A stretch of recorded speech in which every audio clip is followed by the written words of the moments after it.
నిజంలాగా నన్ను ముడేస్తుంటే ఈ నిమిషాన నేను గతంలోని ఆ కలల్లోనే ఉన్నా.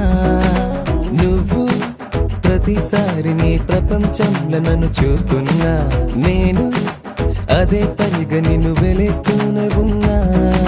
నువ్వు నన్ను కడలిలోని ఆ కెరటమల్లె విడిపోకున్నా. నేను ఒక మనసు లేని శిలలాగా మారినా.